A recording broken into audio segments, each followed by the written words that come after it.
गंवार और पढ़ी लिखी बहू। रामगढ़ गांव में रहने वाली शोभा देवी के दो बेटे हैं। बड़ा बेटा राजेश और छोटा बेटा पुनीत, जो पढ़ने के लिए परिवार से दूर दिल्ली शहर गया है। बड़े बेटे की शादी गांव की रहने वाली रूपा से की थी। सवेरे का सूरज चढ़ते ही आसमान में चिड़िया चहचहाती है। दूसरी ओर ओसारे में बैठी सास बहू पर चिल्लाती है, अरे ओ रूपा रानी, रसोई में जाकर जम गई है। चाय बना रही है कि बीरबल की खिचड़ी, जो इतना बखत लग रहा है। आई माँ जी। सास की उखड़ी आवाज सुनकर खौफ से भरी हुई बहू भागी भागी चाय लेकर आती है। ये लीजिए माँ जी चाय। अरे चाय बनाने में तो क्षण भर लगता है, तो फिर आज इतनी लेट लतीफ कैसे हुई? वो माँ जी कल रात लकड़ियाँ भूल से आंगन में छूट गई थी, इसलिए ओस से गीली रह गई। वाहरी मेरी गवार बहू, काम चोरी तो तुझ में कूट कूट कर भरी है। बस दिलो दिमाग में तो सवार रहता है कि कब पलंग धर पकड़े। इस तरह सास बेचारी बहू को तीखे ताने देने के बाद जैसे ही चाय की एक घूंट पीती है तो नाक चढ़ाकर झझकती हुई कहती है, राम राम राम, अरे कितनी मीठी चाय बनाई है। मर जानी, महीने भर के चीनी का कोटा क्या एक कप चाय में ही पूरी कर डाली है। नाश पीटी, क्या फायदा तेरे 5 पास होने का, जो तुझ गवार को इतना भी हिसाब किताब भी नहीं पता कि रोज कितनी चीनी डालती है। मगर माँ जी, मैंने तो नपे तुले हाथ से ही चीनी डाली थी। बंद कर ये झूठी सफाई पेश करना। नाश पीटी मर जानी, खड़ी क्या है, जाकर दूसरी चाय बना, और इस बार तेरा हाथ फिसला ना तो कमर तोड़कर रख दूंगी। रूपा के लिए ये रोज की बात थी, जब उसे सास के तीखे ताने सुनने के बाद भी मुंह पर ताला लगाए रहना पड़ता था। रूपा हमेशा इसी कोशिश में जुटी रहती थी कि सास को शिकायत का मौका ना दे, मगर सास का दिन तो बहू को सुनाए बगैर शुरू ही कहाँ होता था। समय बीतता गया और एक सुबह दरवाजे पर दस्तक हुई। सामने पुनीत अपनी पढ़ी लिखी पत्नी प्राची के साथ खड़ा था। प्राची ने शॉर्ट ड्रेस पहनी थी और उसकी आंखों पर चढ़ा चश्मा उसके फैशनेबल लुक को बता रहा था। अरे पुनीत, आ गया बेटा तू। मगर जरा ये तो बता, ये चश्मे बदूर कौन है?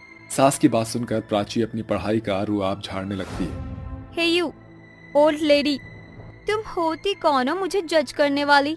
ब्लडी बुढ़िया। अरे ओ फिरंगीन, ज्यादा पटर पटर अंग्रेजी मत झाड़ो, वरना शोभा का माथा सनका तो धोबी पछाड़ मारेगी। अरे मेरे नकारे औलाद, कौन है ये अंग्रेजी की औलाद? माँ, ये प्राची है, आपकी पढ़ी लिखी बहू। MBA की पढ़ाई की है इसने और साथ में पोस्ट ग्रेजुएट भी है। अपने इंग्लिश से अच्छों की छुट्टी कर देती है ये।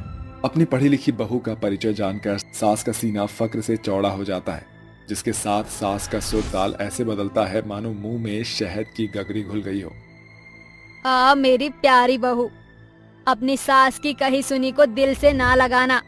वो तो बस मैं, अंग्रेजी में क्या बोलते हैं, फ्रैंक कर रही थी। ओह गॉड, उसे फ्रैंक नहीं प्रैंक कहते हैं सासू माँ, गवार कहीं की। Anyway, where is my room? चलो प्राची, मैं तुम्हें कमरे तक ले चलती हूँ। मैं रूपा हूँ, पुनीत के बड़े भैया की पत्नी। रूपा, कितना देहाती साउंड कर रहा है ये नाम। तुम गांव के गवार लोग आज भी 17वीं सेंचुरी के नाम रखे बैठे हो। ब्लडी बॉर्डरेम। अरे बहू, इस बॉर्डरेम को तो आदत है बेइज्जत होने की। तू जा, आराम कर। प्राची के शब्दों में सवार पढ़े लिखे होने का गुमान देखकर रूपा चुप हो जाती है। अगले दिन शोभा गांव पर घूमती हुई शहर से आई पढ़ी लिखी बहू का ढिंढोरा पीट देती है। समय बीतता है, फिर एक दिन सास अपनी पढ़ी लिखी बहू के साथ ओसारे में बैठी होती है। तभी रूपा हाथों में एक पेपर लिए वहां आती है। प्राची, पोस्टमैन आया था, ये डिब्बा देकर गया। अरे मेरी गवार भाभी, इसे इंग्लिश में पार्सल कहते हैं। लगता है स्कूल के पीछे पढ़ाई की है क्या? अरे प्राची बहू, अंग्रेजी में जरा कच्ची है रूपा रानी। 5 पास जो है, मगर जब से मेरी पढ़ी लिखी बहू के पांव इस घर में पड़े हैं, तेरी सास का सीना चौड़ा हो गया है, वरना तो मेरी इस गवार बॉडम बहू के बेड़क पने से पक चुकी थी। बेचारी बहू रूपा को अपने कम पढ़े लिखे होने के कारण गंवार शब्द सुनकर रुस्वा होना पड़ता है। समय बीतता गया, जहाँ रूपा सारा दिन सास से गंवार होने का ताना सहकर एक पांव पर नाचती रहती थी, वहीं पढ़ी लिखी बहू दिन रात पलंग पर पसरी रहती। दिन गुजरते गए, फिर एक दिन शोभा की सहेली विमला मिठाई की थाली लिए उनके घर आती है। शोभा, ओ शोभा रानी कहाँ है? अरे विमला, तू क्या बात है, किस खुशी में मिठाई बांट रही है? मेरी बेटी रेवा का रिश्ता पक्का हो गया है, बस उसी खुशी में। ले रूपा बहू, तू भी मुंह मीठा कर ले। शुक्रिया विमला मौसी। अरे कहाँ है तेरी पढ़ी लिखी बहू? परदेश चली गई है क्या, जो नजर नहीं आ रही? अरे अपने कमरे में बैठी है, जा, तुझे भी हाय हेलो करना सिखा देगी। जैसे ही विमला कमरे में आती है तो पुनीत प्राची के पैर दबा रहा होता है। पुनीत प्लीज जरा हल्के हाथों से पैर दबाओ, स्टूपिड कहीं के। ठीक है मेरी माँ। विमला मिठाई की थाली लिए बाहर आती है, तभी शोभा कहती है, अरे खिलाई मिठाई। अरे शोभा, पढ़ी लिखी बहू के रूप में तूने बड़ी पनौती को घर में पना दिया है। अरे अपने पति को छुरी की नोक के जैसे नचा रही है। अरे पैर दबवा रही है पति से मर जानी। ये बोलकर विमला चली जाती है और शोभा गुस्से में कमरे में आकर गरजती हुई कहती है, तौबा तौबा, अरे मर जानी, पति से पैर दबवाकर नर्क की भट्टी में जाएगी क्या? पति परमेश्वर होता है। अरे ऐसा भी क्या हो गया जो गवारों की तरह गरज रही हैं? और एक बात, अपनी गवारपंती की गाथा मेरे सामने मत गाइए। पुनीत मेरा पति है, मैं उसे पैर दबवाऊं या जो मन चाहे करवाऊं, मैं अपनी मर्जी की मालिक हूँ। ये सुनकर गुस्से से तिलमिलाई सास ताव में आकर जैसे ही हाथ उठाती है, प्राची शोभा का हाथ पकड़कर कहती है, आह! मुझ पर हाथ उठाने की गुस्ताखी भूल के भी मत करना। मैं आपकी गांव की बहू की तरह गवार नहीं जो मार खाऊंगी, वरना आपको पता भी नहीं है मेरी प्यारी सासू माँ कि प्राची अपने पढ़े लिखे का पैतरा आजमाकर कानून की इतनी धारा लगाएगी कि बचा खुचा बुढ़ापा जेल की चक्की पीसकर काटना पड़ेगा। पढ़ी लिखी बहू के हाथों बेइज्जत होकर सास का सीना छल्ली छल्ली हो जाता है और उसके स्वाभिमान को इस कदर ठेस लगती है कि उसकी आंखों के सामने अपनी गांव की बहू के साथ किए भद्दे बेरुखेपन की छवि उभर पड़ती है। कई दिन बीत जाते हैं, शोभा अपने कमरे में ही रहती है। तभी एक शाम रूपा अपनी सास के पास आती है। क्या बात है माँ जी, आप ठीक तो हैं? आप प्राची की बातों को दिल से मत लगाइए।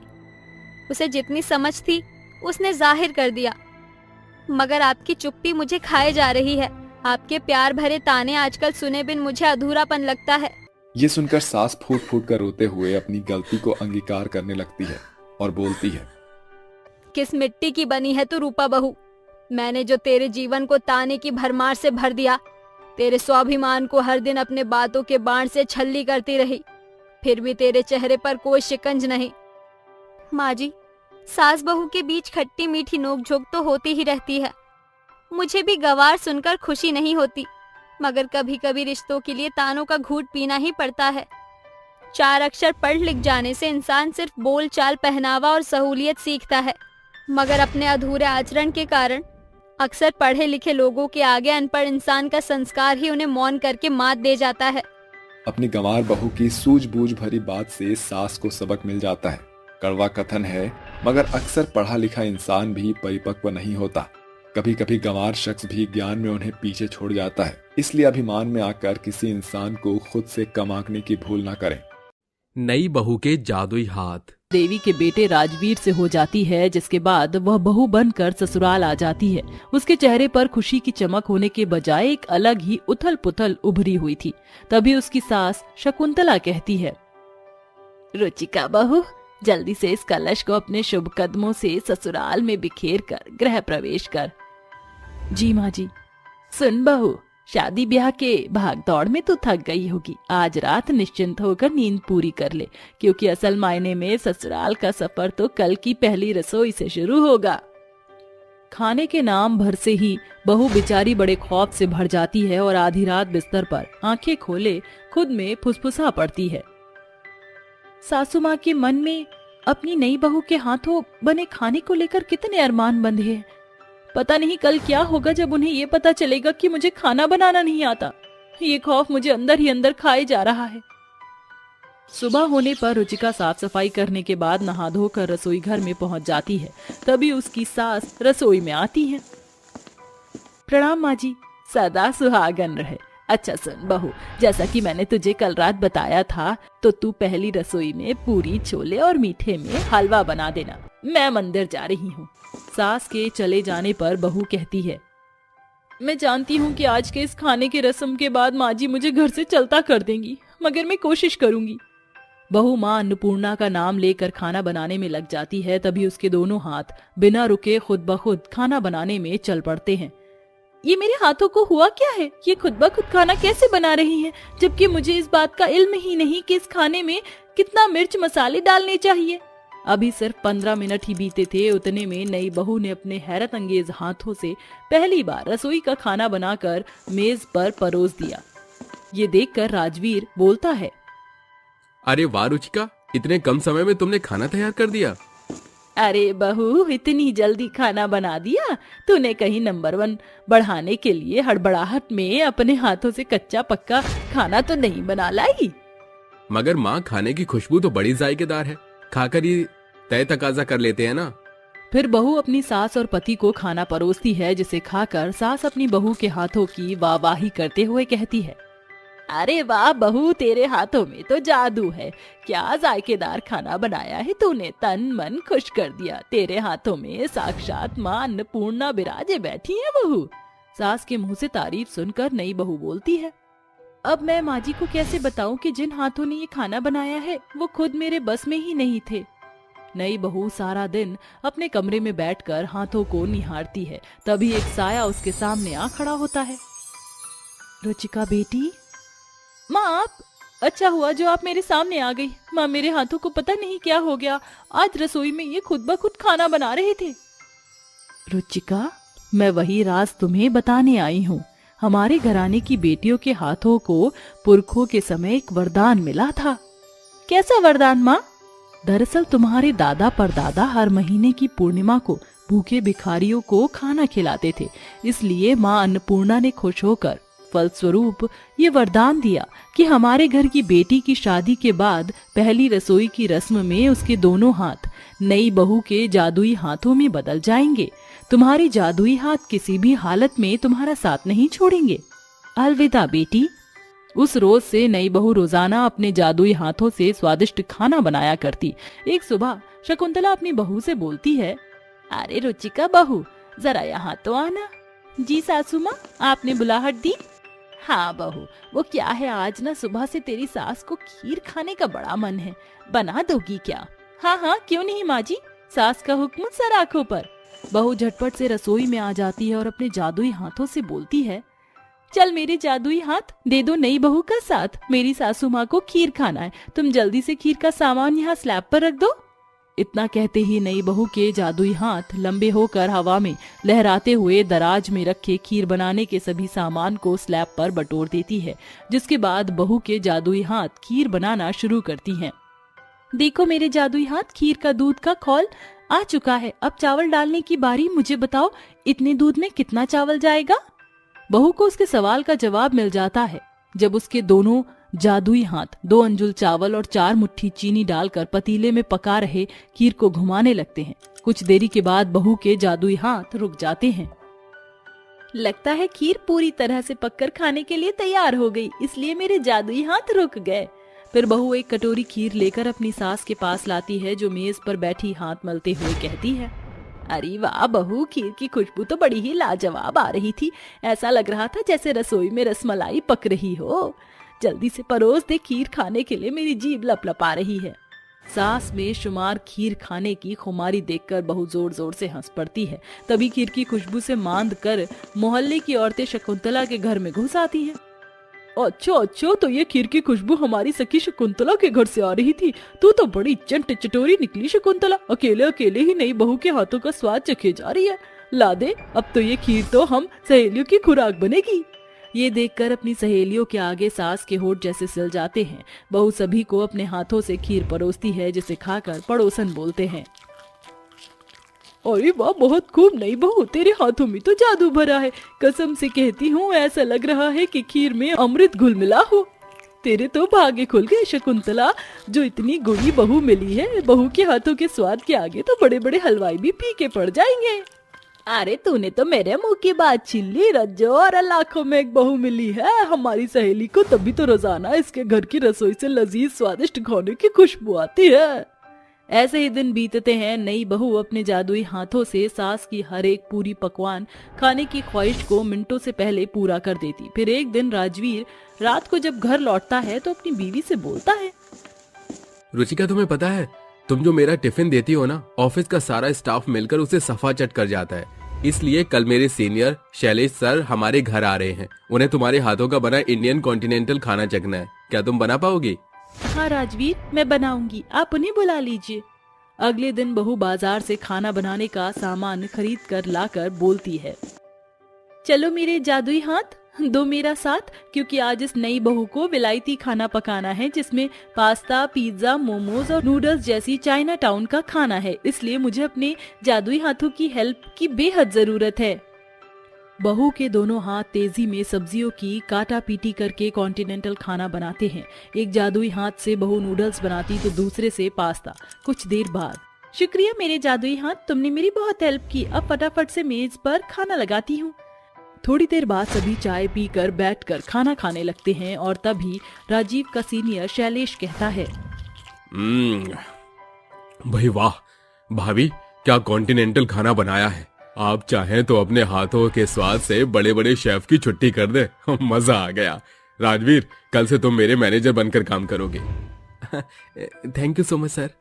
सभी जन मिलकर बहू की बड़ाई कर रहे थे, मगर बहू मन ही मन अपने जादुई हाथों का शुक्रिया अदा कर रही थी। शुक्रिया मेरे जादुई हाथ, तुमने ससुराल में पहले दिन से ही मेरी हेल्प की। तुम्हारे नपे तुले मिर्च मसाले से भरपूर खाने के स्वाद ने ही मेरे रिश्तों में मिठास घुल चुका है। नई बहू के हाथों के जादू से शकुंतला हर घर में पहचानी जाने लगी। अब राजवीर का पद भी ऊंचा उठ गया और ये केवल नई बहू के जादुई हाथों के भरपूर स्वाद के मेल मिठास से नामुमकिन हो सका। भिखारी ननद भाभी बनी करोड़पति। दौलतपुर गांव में चेताली और मिताली नाम की ननद भाभी रहा करती थी। मिताली का पति प्रवीण कपड़ों का थोक व्यापारी था जो बड़े बाजार में होलसेल में कपड़े बेचा करता था।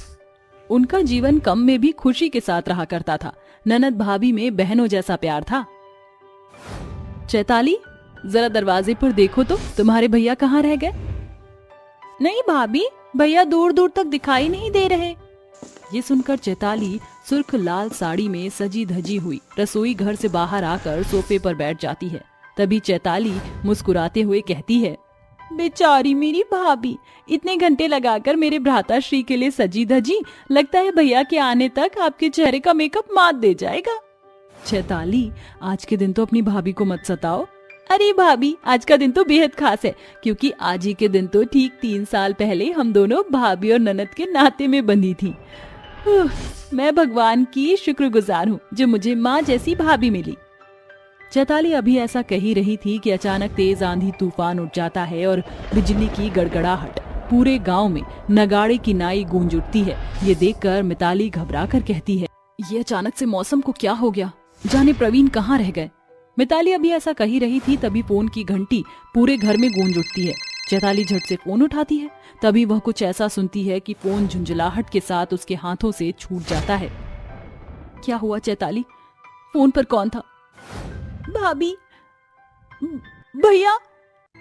इतना कहने के बाद दोनों ननद भाभी भरी बरसात में नंगे पांव दौड़ती भागती हुई एक सड़क पर पहुंचती हैं, जहां खड़ी भीड़ को चीरते हुए वह देखती हैं कि प्रवीण बिजली की तारों में मरा पड़ा है। प्रवीण का चेहरा पीला पड़ चुका था।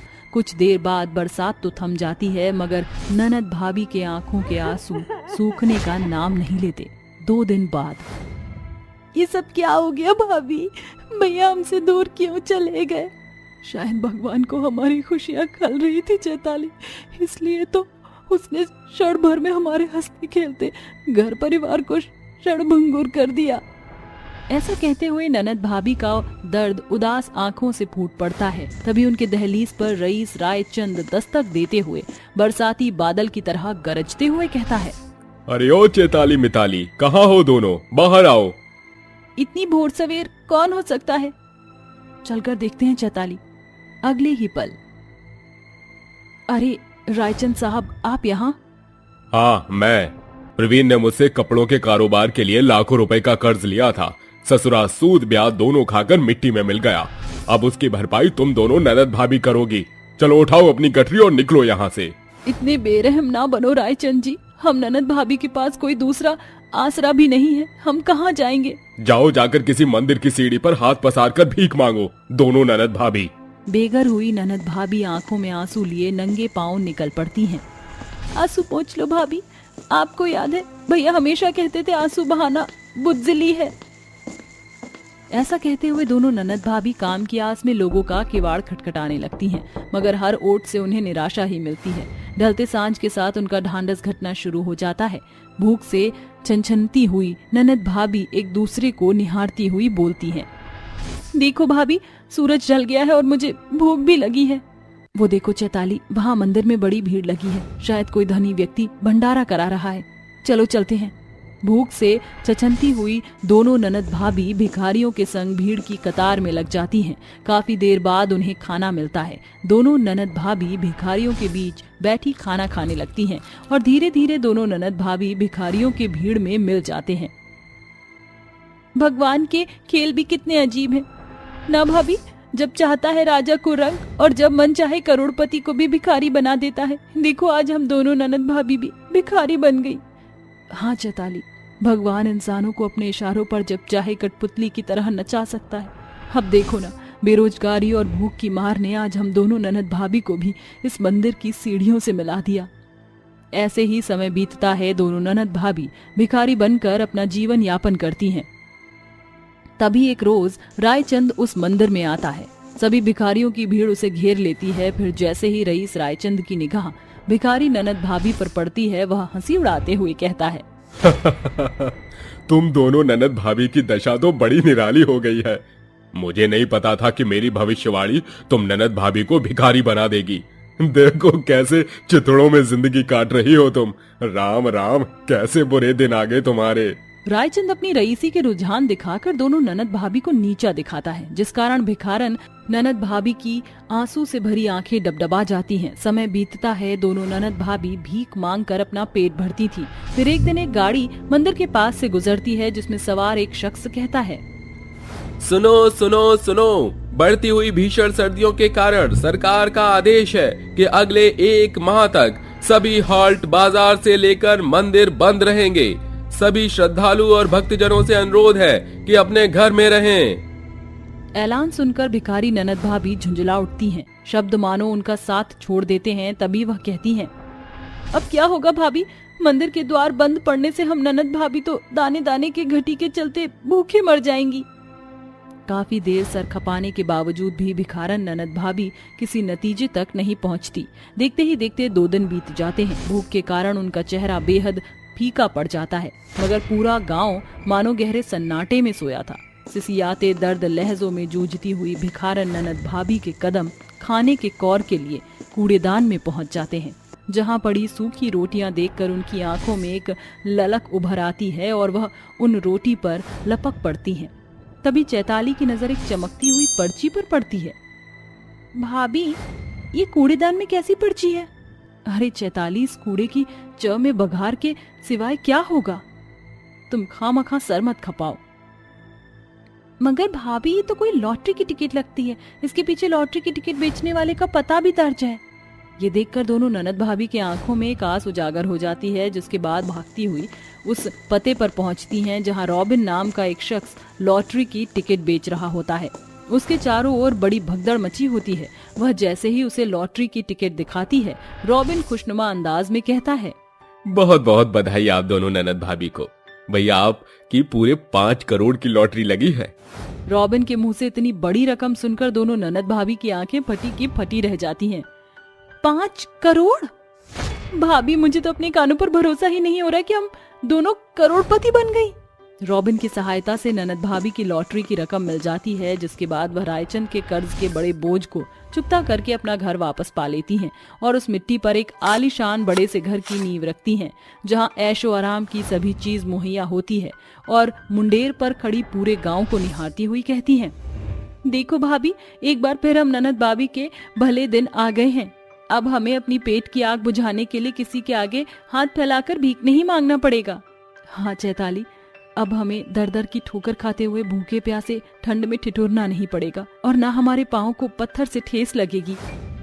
इस तरह भिखारन ननद भाभी का जीवन अर्श से फर्श पर पहुंच जाता है। दुख जितना बड़ा हो, उसका प्रतिफल उतना ही बेहतर होता है। कल तक जो नंद भाभी भीख पर निर्भर थी, आज वह भिखारियों को निष्दिन खाना बांटती नजर आती हैं। ठंड में गरीब दर्जी की बेटी। वो गरीब दर्जी आंखें गड़ाए हुए सिलाई मशीन पर बैठी लोगों के कपड़े सिल रही थी कि अचानक से उसके हाथ रुक जाते हैं। लाख लोगों के कपड़े सिलकर भी अब तक घर का किराया नहीं जुड़ा और मकान मालिक ने मुझे कल तक की मोहलत दी है। क्यों भगवान, मेरी किस्मत पर अपनी कलम चलाकर मुझे गरीब बनाकर क्या मिला? अब बस कल इस लाचार माँ की लाज रखना। जैसे तैसे रात गुजरती है कि सवेरे की किरण छटते ही मनचंद जोर जोर से दरवाजा पीटकर बोलता है, दामिनी, अरे ओ दामिनी, दामिनी, अरे दरवाजा खोलो। अरे मंचन जी, आप यहाँ? अरे क्यों, क्या अब मेरी ही जमीन पर कदम रखने के लिए मुझे मलकियत मांगनी पड़ेगी? जल्दी से मकान का पैसा दे। इस बार मैं तेरी बहानेबाजी में आकर तुझे बख्शने वाला नहीं हूँ। मंचन जी, मुझे थोड़े से वक्त की मोहलत दे दीजिए। मेरे पति काम करने परदेश गए हैं, उनके आते ही मैं आपकी पाई पाई चुका दूंगी। ये सुनकर मनचंद जोर जोर से हंसते हुए कहता है, क्या कहा? तेरा पति परदेश गया है? अरे अपने दर्जी की दुनिया से बाहर निकल। परसों तेरे पियक्कड़ पति की लाश चौराहे पर पड़ी थी, और इतना ही नहीं, लाश को लावारिस जानकर नगर पालिका के लोग उसी दिन उसे उठा के ले गए, और अब तुम दोनों माँ बेटी भी चलती बनो यहाँ से। मंचन जी, मुझ गरीब पर ऐसा गजब मत करिए। मुझे और मेरी बेटी को बेघर मत कीजिए। हम कहाँ जाएंगी? अरे कहीं भी जाकर मरो, मुझे उससे क्या करना है। उस दिन गरीब दर्जी दामिनी के सर पर जैसे दोहरे दुखों का पहाड़ आ गिरा था। वो खुद को संभालते हुए सिलाई मशीन और कुछ जरूरत का सामान लेकर निकल पड़ती है, लेकिन बगैर पैसों के उन्हें पनाह देता भी तो कौन। चलते चलते वो एक पाइपलाइन के पास आकर पहुंच जाती है। माँ, हम यहाँ क्यों रुक गए? रानी बेटी, इस वक्त तुम्हारी माँ के पास पैसे नहीं, इसलिए अब यही हमारा घर है। रानी सिर्फ 10 साल की ही थी, मगर उसके अंदर दुनियादारी की बड़ी समझ थी। अब दोनों माँ बेटी ने बड़े से पाइपलाइन के अंदर ही अपना बसेरा बना लिया। दिन बदलते गए और सर्दियां शुरू हो गई। माँ, मुझे बहुत तेज ठंड लग रही है। हम ये ठंड का मौसम इस पाइपलाइन में कैसे काटेंगे? तू चिंता मत कर रानी बिटिया, मैं कुछ करती हूँ। अपनी बेटी को दिलासा देते हुए वो दर्जी माँ लोगों के घर का दरवाजा खटखटा कर लोगों को कपड़े सिलने की बात बताती है, मगर उसका बिगड़ा हुआ होलिया देखकर सभी उस गरीब दर्जी को दुत्कार देते हैं। हर जगह देख लिया, कोई भी मुझसे कपड़े नहीं सिलवाना चाहता। अब क्या होगा? अब क्या होगा? बगैर पैसे की मैं मेरी बेटी के खातिर स्वेटर कैसे खरीदूंगी? दामिनी खुद में बड़बड़ाती हुई आगे बढ़ ही रही होती है कि उसके कदम एक रईस घर के आगे रुक जाते हैं। शायद यहाँ बात बन जाएगी। बहन जी, दरवाजा खोलिए। एकाएक झटके से दरवाजा खुलता है और सामने खड़ी मंजुला झझकते हुए कहती है, कौन हो तुम? क्यों दरवाजा खटखटा रही हो? माफी चाहती हूँ बहन जी, मैं एक गरीब दर्जी हूँ। पैसे की तंगी के चलते मेरा घर छिन गया, जिस मारे मैं और मेरी बेटी बेघर हो गए हैं। यहाँ पास ही के पाइपलाइन में रहती हूँ। अगर आपको कपड़े सिलवाने हो तो मुझे बताना। अरे बाजार में टेलर की कमी पड़ गई है क्या, जो मैं तुझ जैसी गरीब दर्जी को अपने कपड़े सिलने को दूंगी? चल भाग यहाँ से, पता नहीं चले आते हैं कहाँ कहाँ से मुंह उठाकर। इस तरह मंजुला बेरुखी दिखाकर गरीब दर्जी के मुंह पर दरवाजा बंद कर देती है। दामिनी सारे रास्ते सोचते हुए पाइपलाइन में पहुंचती है। गुजरते दिनों के साथ ठंड का मौसम बड़ी बर्फबारी में बदल जाता है। तभी एक अनाउंसमेंट होती है, सुनो सुनो सुनो, बढ़ते बर्फबारी के कारण कई रास्ते बंद हो गए हैं। साथ ही बाजार के सभी रास्ते भी बर्फबारी से बंद हो गए हैं। अपने घरों में ही बने रहें। सरकार का ऐसा ऐलान सुनकर मंजुला माथे पर हाथ धरकर कहती है, हरी मोरी मैया, शादी का दिन इतना पास आ गया है, अब तक तो मेरी बेटी लीला का लहंगा भी नहीं सिला है। माँ, मैंने तो आपको पहले ही कहा था कि समय से लहंगा सिलवा लो। मेरी शादी में सिर्फ 1 सप्ताह बचा है और सब कुछ अगले 1 महीने तक बंद है। अब क्या पहनूंगी मैं? मंजुला को कुछ भी समझ नहीं आ रहा था। तभी उसकी आंखों पर उस गरीब दर्जी की छवि उभर आती है और वो कपड़ा लिए उस पाइपलाइन के पास आती है, जहां दोनों माँ बेटी ठंड से ठिठुर रही थी। तभी दामिनी बाहर आती है। अरे बहन जी, आप हाँ, वो बर्फबारी के कारण बाजार बंद हो गया है, इसीलिए मैं चाहती हूँ कि तू मेरी बेटी का लहंगा सिल। अगर मेरे दिए समय तक तूने ये लहंगा सी दिया तो बदले में मैं तुम्हें 30,000 रुपए दूंगी। याद रहे, ये लहंगे का कपड़ा बहुत कीमती है, इसीलिए कोई भी भूल चूक मत करना, वरना खामियाजा तुम्हें भरना होगा। दामिनी को अपने हाथों की सिलाई पर आंखें बंद करके भरोसा था, इसलिए 30,000 की रकम सुनकर उसकी आंखों में ठंड को मात देने की आस छिटक पड़ती है। वो इस मौके को छोड़ना नहीं चाहती थी। फिक्र मत कीजिए बहन जी, मैं ये लहंगा सिलूंगी। मंजुला वहां से चली जाती है और नन्ही सी रानी बोलती है, देखो माँ, भगवान ने जहाँ सभी के लिए सारे रास्ते इसलिए बंद कर दिए ताकि मेरी दर्जी माँ को कपड़े सिलने का मौका मिल सके। तू बिल्कुल सही कहती है रानी बेटी, मुझे आज से ही काम शुरू करना होगा। माँ, आप सिर्फ अपना लहंगा सिलो, खाना आपकी बेटी बना लेगी। रानी के शरीर पर सिर्फ एक कोरा कपड़ा था जिसमें ठंड उसके शरीर को आर पार कर रही थी। वो जल्दी से लकड़ियां चुनकर लाती है और चूल्हे पर खाना बनाने लगती है। वो जलता चूल्हा ठंड में गरीब रानी के शरीर को कुछ पल के लिए ही सही मगर गर्माहट दे रहा था। कुछ देर बाद, माँ देखो, कितनी देर रात हो गई है, खाना खा लो।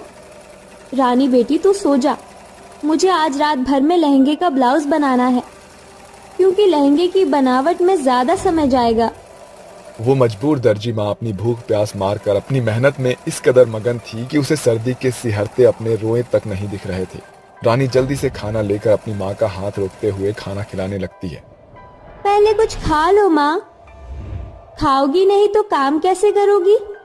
ये सुनकर दामिनी की आंखों में ठहरे हुए आंसू फूट पड़ते हैं और वो फपक फपक कर रोते हुए बोलती है, भगवान मुझ गरीब माँ को कैसा दिन दिखा रहा है। जिस उम्र में तेरे हाथों में कलम होना चाहिए, उस उम्र में तेरे कच्चे कंधों पर चूल्हा चौका संभालने का बोझ आ गया है। माँ, तुम खुद को दोष क्यों देती हो? मुझे अच्छा जीवन देने के लिए जब मेरी दर्जी माँ ठंड को भूलकर भूखे प्यासे मेहनत कर रही है, तो मैं इतना भी नहीं कर सकती? फिर दोनों माँ बेटी खाना खाने लगती है।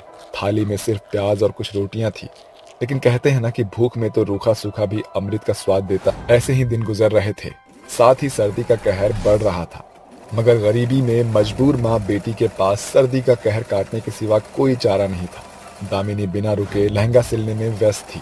उस गरीब दर्जी माँ की कई दिनों की बड़ी मेहनत ने गहरा रंग दिखाया। मंजुला ने जब अपनी बेटी का सिला लहंगा देखा तो बड़ाई करने लगी। अरे वाह, कितना सुंदर लहंगा सिला है तुमने, इतना अच्छा बनावट दिया है तुमने ब्लाउज में, और लहंगा भी कितना लाजवाब सिला है।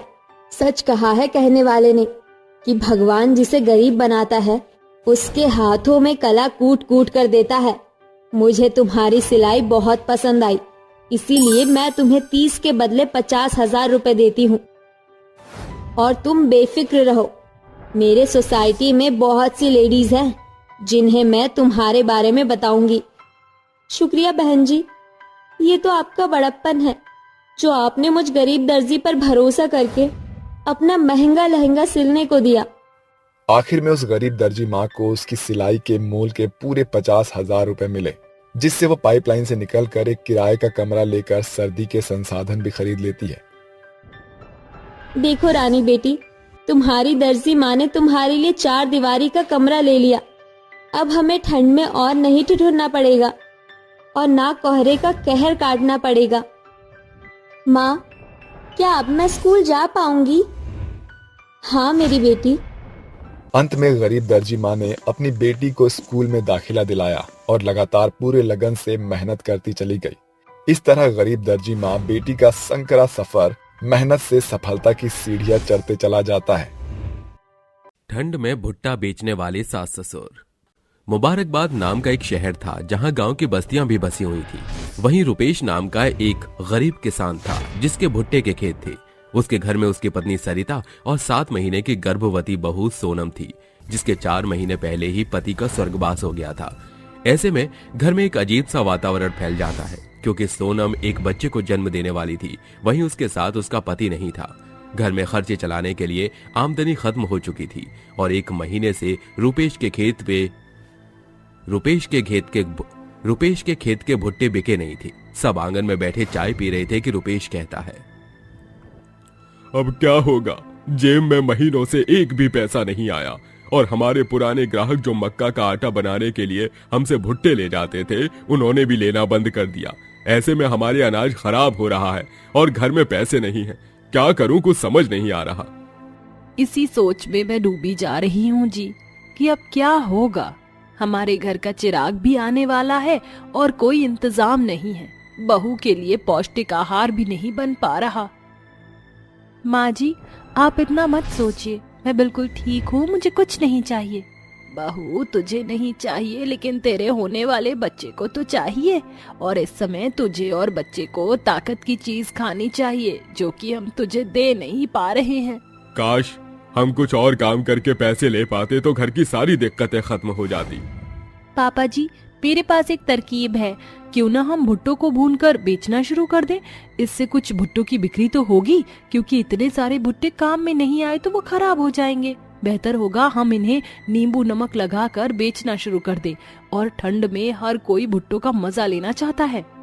अरे हाँ बहू, ये तो तूने बहुत अच्छा सुझाया। कुछ नहीं तो 150-200 का खर्चा तो आएगा। हम दोनों भुट्टो को मिलकर बेचेंगे, क्यों जी?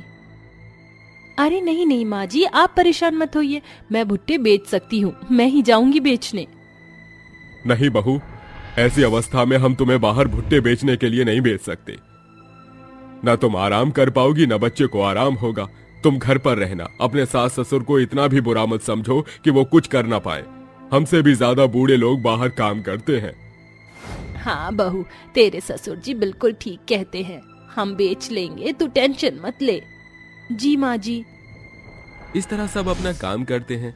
अगले दिन सास ससुर खेत में भुट्टे तोड़कर 3 बजे जाकर ही मंडी में भुट्टे बेचना शुरू कर देते हैं। सरिता कोयले की आंच बढ़ाने के लिए छोटे से पंखे से हवा कर रही थी और ससुर आवाज लगाता है, आइए आइए, गर्मा गर्म भुट्टे लीजिए, काले नमक से तैयार, सारा नींबू लगाकर खाइए चटपटा भुट्टा। आइए आइए, मोटा ले लीजिए, सिर्फ 10 रुपए का एक भुट्टा, 10 रुपए का एक मसाला भुट्टा। आहा, भुट्टे का नाम सुनकर ही खाने का मन कर गया। सुनिए, जरा मुझे एक नींबू मारकर भुट्टा तो दे दीजिए। लो बेटा, खा लो। सुनिए, जरा मुझे भी भुट्टा दे दीजिए। लो बेटा, खा लो, ठंड में भुट्टे खाने का मजा ही कुछ और है। ऐसा करिए, 4 भुट्टे पैक कर दीजिए। अभी करते हैं बेटा। जिस तरह सर्दी बढ़ती है उसी तरह दोनों के पास धीरे धीरे लोग भुट्टे खरीदने आते हैं। इससे पहले दिन ही उनके सारे भुट्टे खत्म हो जाते हैं। घर जाकर जब वो पैसे गिनते हैं तो कहते हैं, अरे वाह, गजब हो गया। बहू सरिता, तुम दोनों जानते हो हमारी कितनी बिक्री हुई है भुट्टे से? पूरे 3000 की। इससे तो हम अपने घर का सारा राशन ले आएंगे और बहू को भी कुछ न कुछ पौष्टिक आहार बनाकर खिलवा देंगे। बहू, तुम्हारा आइडिया तो काम कर गया। अब तो कल से हम दोनों को ज्यादा भुट्टे ले जाने होंगे बेचने के लिए। हाँ बिल्कुल। चलो अच्छा है माँ जी, पहले दिन ही हमें लोगों का अच्छा रिस्पांस मिला, अगले दिन और भी अच्छा जाएगा। हाँ बहू। उस दिन सास पौष्टिक आहार बनाकर अपनी बहू को खिलाती है। अगले दिन दोनों सास ससुर मेहनत से भुट्टे भूनकर बेचते हैं। देखते ही देखते उनके भुट्टे बेचने का व्यापार चल जाता है। रोज के ग्राहक उनसे सुबह शाम भुट्टे लिया करते थे। धीरे धीरे उनके घर की आर्थिक स्थिति बेहतर हो गई। साथ ही 9 महीने पूरे हो जाने पर सोनम का बेटा जन्म लेता है। समय बीतता है। 3 महीने के बेटे को लेकर दोनों सास बहू भुट्टा बेच रही थी, क्योंकि रुपेश की तबीयत खराब थी, आराम कर रहा था वो। आइए आइए, भुट्टा लीजिए, गर्मा गर्म, सर्दी के महीनों में खाइए मसाले वाला भुट्टा, चटपटा नींबू वाला भुट्टा। सुनिए, मुझे 3 भुट्टे भून कर दे दीजिए। अरे आप पर चीज कौन है क्या? अरे वो क्या होता है बेटा? अरे आंटी, उसमें भुट्टे के दाने और चीज होती है, मसाले होते हैं, वो खाने में बहुत अच्छा लगता है। अच्छा बेटा। माँ जी, मैं सोच रही हूँ क्यों ना हम भुट्टे से बनी और भी चीजें बनाकर बेचे। हाँ बहू, ये तूने अच्छा बताया, पर अब ये सब तो हमें बनाना आता ही नहीं। माँ जी, ये सब आप मुझ पर छोड़ दीजिए, और अब तो चिंटू आ गया है तो इसे पापा जी संभाल लेंगे, जब तक मैं ये सारी चीजें बनाकर तैयार कर दूंगी। हाँ बहू, लेकिन तू अभी भी नहीं बेच सकती है। चिंटू अभी छोटा है तो घर पर ही रहेगी। बस तू घर पर रहकर सामान तैयार कर दिया कर, हम दोनों इसे बेच देंगे। ठीक है माँ जी। तभी चिंटू रोने लगता है। बहू ये रो रहा है, घर चलते हैं, वैसे भी सारे भुट्टे बिक चुके हैं। ठीक है माँ जी। अरे बेटा चुप हो जा, रोती नहीं, चल रहे हैं अभी घर पर, ले ले ले ले ले। दोनों सास बहू घर आ जाते हैं। सरिता अपने पति के पास बैठकर उसे चाय पानी दवाई पूछती है, वहीं लेटे लेटे चिंटू खिलौने से खेल रहा था। अगले दिन सोनम YouTube से अलग अलग तरह के भुट्टों से बनी रेसिपी बनाना सीख जाती है और बनाकर तैयार कर देती है और कहती है, माँ जी पापा जी, आप मुझे तो अपने साथ ले जाने से रहे, इसलिए मैं बता देती हूँ। ये भुट्टे के दाने से बना चीज कॉर्न है, इसे आप अब 40 रुपए का बेचना। और ये कुल्हड़ मसाला कॉर्न है, ये 20 रुपए का एक कुल्हड़ कप है। और ये भुट्टे का चाट है, सादा सिर्फ 10 रुपए का। और उबले भुट्टे की छल्ली बनाना तो आपको आता ही है। ठीक है बहू, हम समझ गए। मेरी और तबीयत बिल्कुल ठीक है, तू मेरी फिक्र मत करियो, ना अपनी माँ जी की। हाँ माँ जी। ऐसा कहकर वो एक रेडी पर भुट्टा भूनकर और उबला हुआ भुट्टा बेचते हैं। दूसरी रेडी पर सरिता भुट्टों के दाने से बनी अलग अलग प्रकार की चीजें बेचती है। आइए आइए, सर्दी के मौसम में अब हमारे पास आप भुट्टे के चटपटे चाट को भी जग सकते हैं और कुल्हड़ वाला चीज कॉर्न चाट भी। आइए आइए, जल्दी आ जाइए। भुट्टे लीजिए, भुट्टे गर्मा गर्म, नींबू नमक लगाकर भुना हुआ भुट्टा लीजिए और छल्ली वाला भुट्टा भी लीजिए। अरे अंकल, मुझे दोनों तरह के भुट्टे दे दीजिए। ये लो बेटा। अरे वाह आंटी, अब तो कुल्हड़ वाला चीज कॉर्न भी बेचने लग गई। ऐसा कीजिए, मुझे ये तीनों पैक कर दीजिए। कितने हुए आंटी टोटल? ये लो बेटा, तीनों पैक कर दिए। राम चले जाना, गर्म है। 70 रुपए हो गए टोटल। ये लीजिए आंटी पैसे। हाँ हाँ आंटी, ये तो आपने बहुत अच्छे बनाए, मेरे फेवरेट हैं। अब तो मैं आपसे रोज आकर लूंगी। हाँ हाँ बेटा जरूर, सर्दी में भुट्टे के दानों से बनी चीजें खाने का मजा ही कुछ और है। जी आंटी। इस तरह उनके बनाए भुट्टों की नई रेसिपी लोगों के जुबान पर चढ़ने लगती है। देखते ही देखते वो भुट्टे बेचने के लिए मशहूर हो जाते हैं। कुछ सालों में वो अपनी एक बड़ी दुकान खोल लेते हैं जिस पर वो भुट्टे से बनी हर प्रकार की चीज बनाते हैं। पैसे आने से वो अपने लिए एक नया घर बनवा लेते हैं। साथ ही चिंटू छोटी सी साइकिल भी चलाया करता था। ऐसे ही एक दिन दुकान पर काले कोट में एक आदमी आकर कहता है, जी नमस्कार, मैं ताज होटल का मालिक हूँ। मैंने आपके हाथ के बने चीज कॉर्न, चाट, कुल्हड़ कॉर्न सब ट्राई किया है, जो मुझे बहुत पसंद आया। ये मैं अपने होटल के मेन्यू में भी रखना चाहता हूँ। साथ ही आपको पार्टी इसके लिए ऑफर करना चाहता हूँ। छोटी मोटी पार्टी में सब आपसे ही उठाया करूंगा मैं।